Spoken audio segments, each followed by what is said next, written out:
Hello, hello, hello. Welcome back to Underrated Movies. I am your guy, I am your man, Mr. Elton Henry, and today I'm going to talk to you about another film that I think is severely underrated.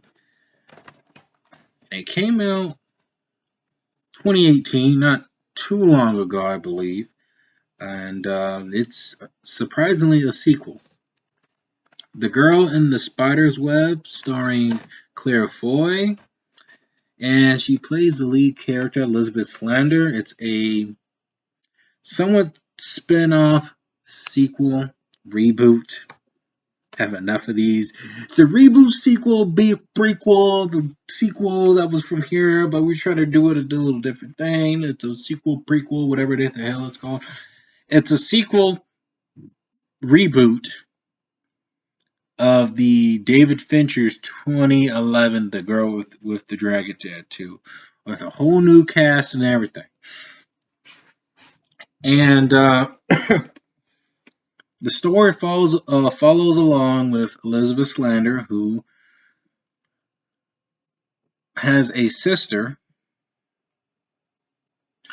who survived from a terrible ordeal in their past and is coming after her for revenge and plans on, you know, doing some sort of spy espionage thing where hacking computer systems to, you know, like some end of the world type shit. Okay. And I'm going to be very honest with you. This movie was not that bad. I actually enjoyed it. It was quite an enjoyable action thriller. So they changed the vibe from it being from a mystery thriller from David Fincher's The Girl with the Dragon Tattoo to an action mystery thriller here. And this is directed by the guy who did the 2013 Evil Dead film. And the reason I believe this film is not bad because I feel like they still kept some dark grittiness to the character Elizabeth Slander.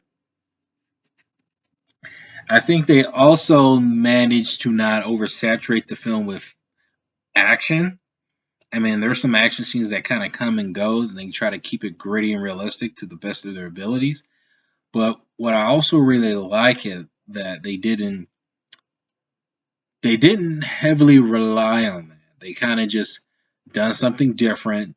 They made it a little bit lighthearted, a bit, even though it still have its dark vibes to it. They try to do something. They did something different, and I quite frankly, it worked for me at least. It's a very big, unique jump from being a serious crime mystery thriller to a serious, somewhat um, action film, and it paid off. There's really nothing I would say that's tying in from the other film. Maybe a little just implications here and there, but this one was actually cool. Claire Foy, who plays Elizabeth Slander, was actually very amazing.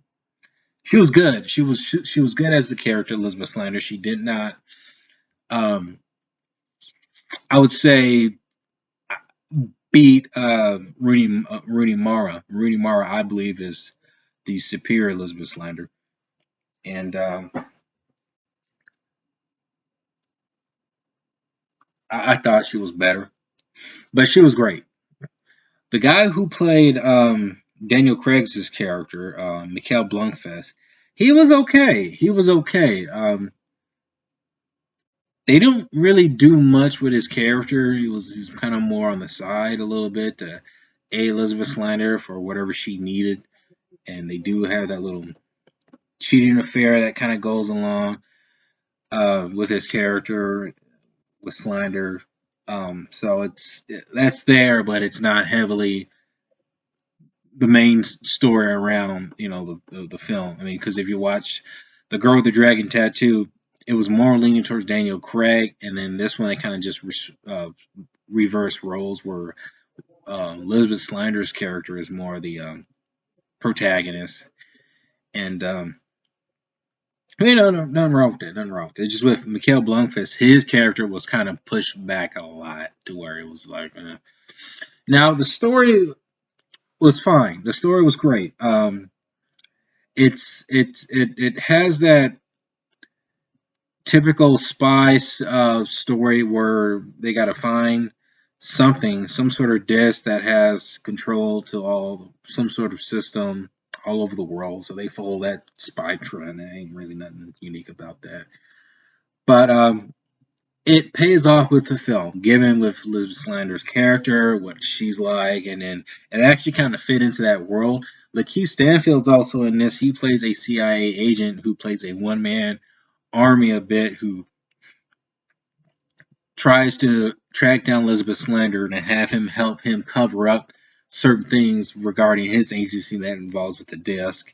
So he ends up teaming up with Lisabeth Slander, and they kind of aid in on the mission, but not like too like right on the nose. Not until like the end. They kind of do that toward the end. The girl, she was also great here. The main antagonist. She I think that's the girl from who plays Love from Blade Runner 2049. She was also amazing here. I think she's really from Sweden. Yeah, she was great. The whole makeup and gothic look of this with her vibe was very, very creepy, but also a very tragic character in a sense. And I'm noticing, I've only seen both, I only seen, this is only the second film I've seen this actress from.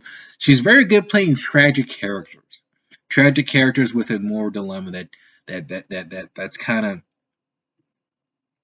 that's out for some sort of some sort of vengeance quest, seeking some sort of approval, but very damaged. She plays very good at it. I like to see her in different movies, or just see more of her movies, but she's great in here.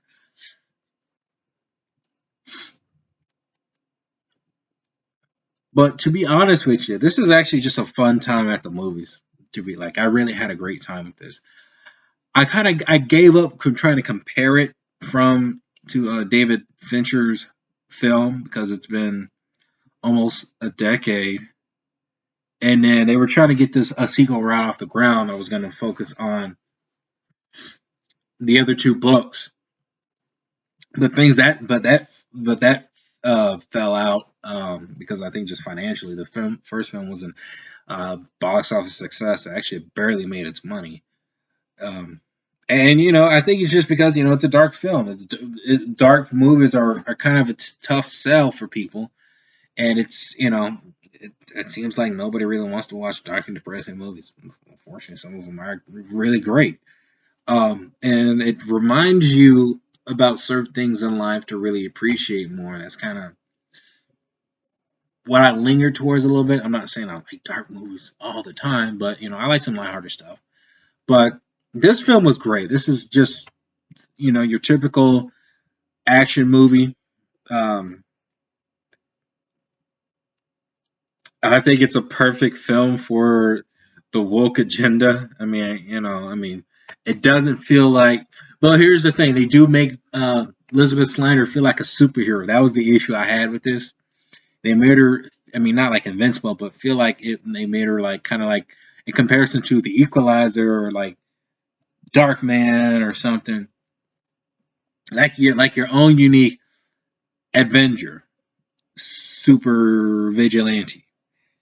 Uh, that was, I would say, the turnoff with this film that I had, where I actually had that vibe towards the end, where it felt like they were trying to build this character as like a iconic superhero viewpoint.